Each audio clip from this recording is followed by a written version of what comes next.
शुक्रवार को झारखंड के पूर्व मुख्यमंत्री और उड़ीसा के राज्यपाल रहे रघुवर दास ने बीजेपी की सदस्यता एक बार फिर से ली। दूसरी बार उन्होंने बीजेपी की सदस्यता ली। 1980 में वो पहली बार बीजेपी के सदस्य बने थे और 2025 में उन्होंने दूसरी बार बीजेपी की सदस्यता ली। दूसरी बार उन्होंने बीजेपी की सदस्यता क्यों ली, ये बात किसी से छुपी नहीं है कि राज्यपाल हुए थे तो उन्होंने बीजेपी से इस्तीफा दे दिया था। सक्रिय राजनीति में उनको लौटना था तो उन्होंने एक बार फिर से शुक्रवार को बीजेपी की सदस्यता ली और एक तरीके से उनका झारखंड की राजनीति में एक बार फिर से आगमन हो गया, उनकी एंट्री हो गई। लेकिन उनकी जो एंट्री हुई वो फ्लॉप हो गया। ये हम नहीं कर रहे हैं, ये एक झारखंड में आम चर्चा है कि रघुवर दास की झारखंड बीजेपी में एंट्री फ्लॉप क्यों हुआ। क्योंकि झारखंड ने पिछले 5 सालों में देखा है कि खासतौर पे 5 सालों में देखा है कि किस तरीके से जो बीजेपी में नेता शामिल होते हैं उनकी ज्वाइनिंग किस तरीके से मेगा होती है। मीडिया में भी अटेंशन होता है, पार्टी के बड़े बड़े नेता उस ज्वाइनिंग में शामिल होते हैं और पूरे तामझाम के साथ उनको बीजेपी में सदस्यता की दिलाई जाती है। लेकिन रघुवर दास की जो शुक्रवार को ज्वाइनिंग हुआ वो पूरी तरीके से फ्लॉप हुआ।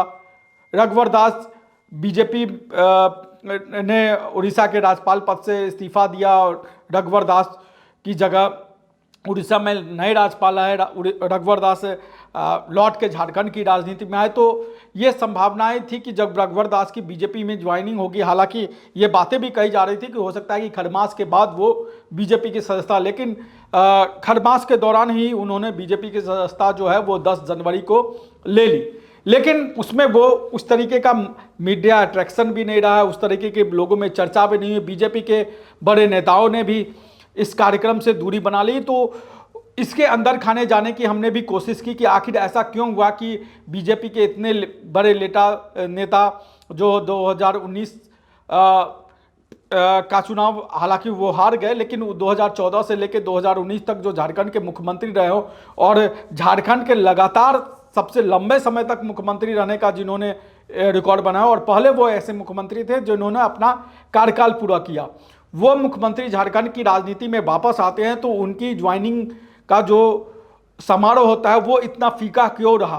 तो इसके फीके रहने को लेकर वजह बताई गई, लेकिन हम बताते हैं उससे पहले कि आखिर क्यों बीजेपी के नेताओं ने रघुवर दास की ज्वाइनिंग से दूरी बना ली।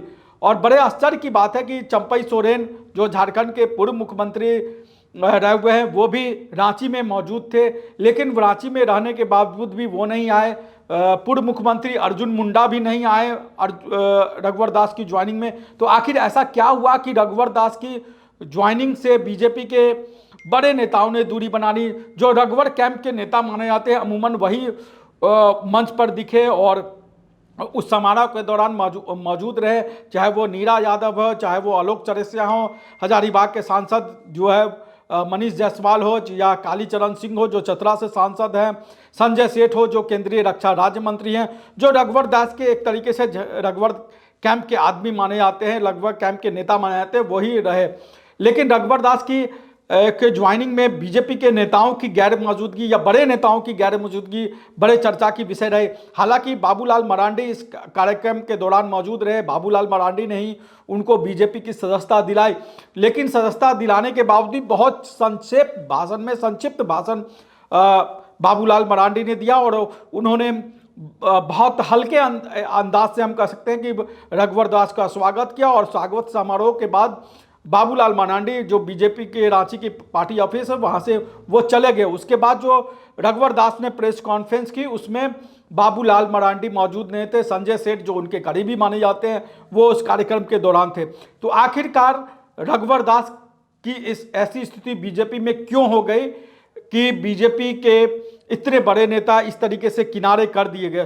तो माना यह जाता है, जो बीजेपी के सूत्र हैं वो ये बताते हैं कि जो पार्टी के आला कमान है, खासतौर पे प्रधानमंत्री नरेंद्र मोदी, अमित शाह, वो नहीं चाहते थे कि रघुवर दास झारखंड की राजनीति में उन एंट्री हो। चूंकि 2019 का चुनाव हारने के बाद उनको जो है वो 2023 में उड़ीसा का राज्यपाल बना दिया गया और वो उड़ीसा में राज्यपाल की भूमिका बहुत अच्छे तरीके से निभा भी रहे थे और उड़ीसा में बीजेपी वहाँ सत्ता में भी आए, उसमें रघुवर दास ने जो पीपुल्स गवर्नमेंट का एक तरीके से फार्मूला चलाया, उसका भी एक बहुत बड़ा योगदान माना जाता है। लेकिन जो झारखंड में 2023 में जो 2024 में जो चुनाव हुए, झारखंड विधानसभा के चुनाव, उसको लेकर माना जा रहा है कि उसमें जो रघुवर दास की भूमिका रही या रघुवर दास का जो अड़ियल रवैया रहा, उसको लेकर पार्टी आलाकमान नजदीक नाराज हुआ। हालांकि रघुवर दास गृह मंत्री अमित शाह के बहुत नज़दीकी माने जाते रहे हैं, लेकिन माना यह जाता है कि जिस तरीके से रघुवर दास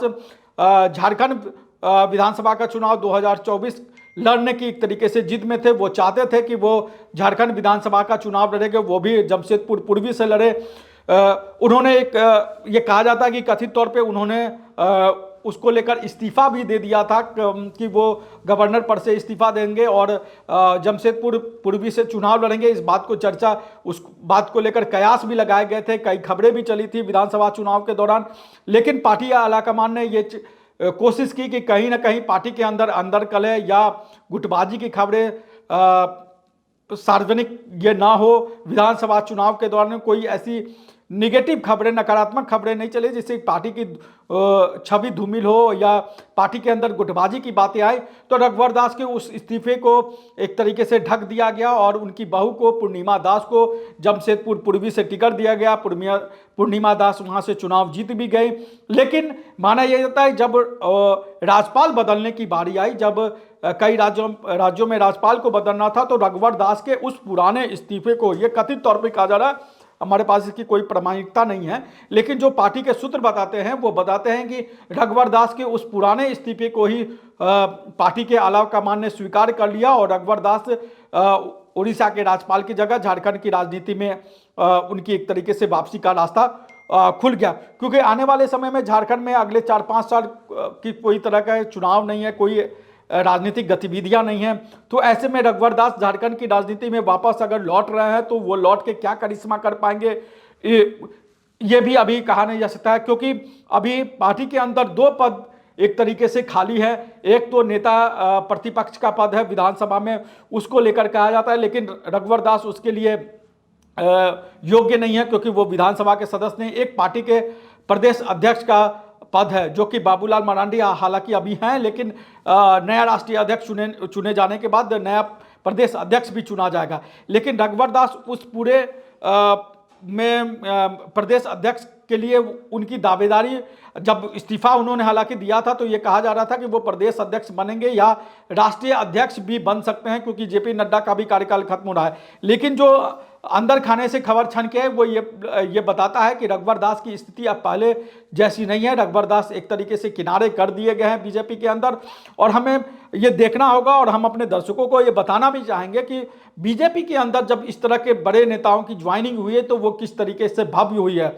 आपको याद होगा कि 2019 का जब विधानसभा का चुनाव हुआ था उसमें बीजेपी की हार हुई थी, तो उस समय जो जेवीएम पार्टी के अध्यक्ष थे, सुप्रीमो थे बाबूलाल मरांडी, उनकी बीजेपी में ज्वाइनिंग हुई थी। और रांची में, इसी रांची में जो एक भव्य समारोह हुआ था उसमें गृह मंत्री अमित शाह उसमें शामिल हुए थे। जब चंपई सोरेन जो जेएमएम के नेता थे, पूर्व मुख्यमंत्री थे, उनकी जब बीजेपी में जो चंपई सोरेन शामिल हुए तो उस समय जो झारखंड बीजेपी के चुनाव प्रभारी थे शिवराज सिंह चौहान और सह प्रभारी थे हेमंता विश्वकर्मा, उस तरह के तमाम बड़े नेता मौजूद थे। लेकिन जब शुक्रवार को रघुवर दास की ज्वाइनिंग हुई तो बीजेपी का कोई भी बड़ा नेता, केंद्रीय नेतृत्व का भी नहीं, प्रदेश का भी कोई, बाबूलाल मरांडी को अगर छोड़ दे तो कोई बड़ा नेता मौजूद नहीं था। यहाँ तक कि जो प्रदेश प्रभारी हैं, अमूमन इस तरह की ज्वाइनिंग होती है तो प्रदेश प्रभारी होते हैं जो, लेकिन यहाँ जो बीजेपी के प्रदेश प्रभारी हैं लक्ष्मीकांत वाजपेयी, वो भी मौजूद नहीं थे। तो उनकी गैर मौजूदगी में रघुवर दास की ज्वाइनिंग हो गई और रघुवर दास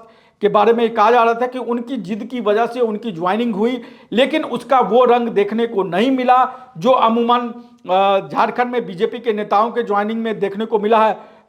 यहाँ तक कि जब सीता सोरेन और गीता कोरा की भी बीजेपी में ज्वाइनिंग हुई थी तो कहा जाता है कि इससे भव्य तरीके से आयोजन हुआ था या एक मीडिया अटेंशन भी उस तरीके से दिया गया था। लेकिन रघुवर दास को एक तरीके से जो बीजेपी के केंद्रीय नेतृत्व ने किनारा कर दिया, तो बीजेपी के प्रदेश नेतृत्व ने भी उस तरीके से उनको भाव नहीं दिया। इसलिए जो रघुवर दास के गुट के नेता थे वही इस पूरे कार्यक्रम के दौरान मौजूद रहे, और ना केंद्रीय नेतृत्व ना प्रदेश प्रभारी इस कार्यक्रम में मौजूद रहे। और रघुवर दास के इस ज्वाइनिंग के बाद झारखंड की राजनीति में क्या बदलाव होगा ये अभी देखने की बात होगी, लेकिन इस बात में रघुवर दास की ज्वाइनिंग ने ये दिखा दिया, और जिस तरीके से उसकी तस्वीरें आई ये बता दिया कि बीजेपी के अंदर जो गुटबाजी है, जो बीजेपी के अंदर जो गुटबाजी पिछले कई सालों से चल रही है, वो गुटबाजी किस रूप में है, वो एक तरीके से रघुवर दास की ज्वाइनिंग बता रही है कि बाबूलाल मरांडी ज्वाइनिंग करने आए,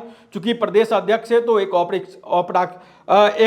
औपचारिकता निभानी थी कि उनके सामने ही रघुवर दास सदस्यता लेते, तो उन्होंने सदस्यता ली, और सदस्यता दिलाने के बाद एक संक्षिप्त अभिभाषण देके बाबूलाल मरांडी वहां से चले गए। रघुवर दास ने जब प्रेस को संबोधित किया उस दौरान भी वो नहीं थे।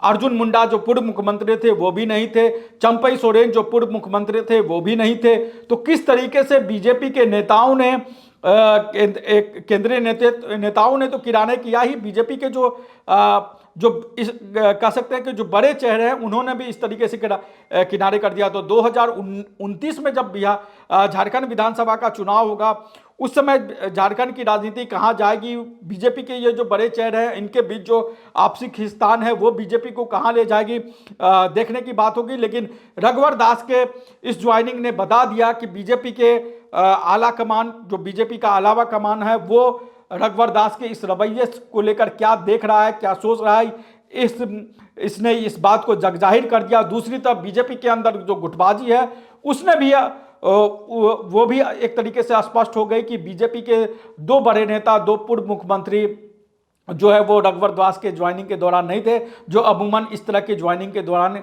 हमें देखने को मिलता है कि जब इस तरह की ज्वाइनिंग होती है बीजेपी में किसी बड़े नेताओं की, तो जो केंद्रीय नेतृत्व हो या प्रदेश नेतृत्व है वो उनके बड़े नेता वहाँ मौजूद नहीं रहते हैं। यहाँ तक कि अर्जुन मुंडा और चंपई सोरेन जैसे बड़े नेताओं ने सोशल मीडिया पे भी रघुवर दास को ज्वाइनिंग की बधाई नहीं दी। तो ये बताता है कि बीजेपी के अंदर झारखंड में क्या चल रहा है। तो झारखंड के तमाम राजनीतिक खबरों के साथ हम आपके पास यूं ही आते रहेंगे। आप हमारे चैनल को लाइक करिए, सब्सक्राइब करिए और कमेंट करके जो ये बताइए कि आपको रघुवर दास की झारखंड में की सक्रिय राजनीति में एंट्री से आपको क्या उम्मीदें लग रही हैं। नमस्कार, जोहार।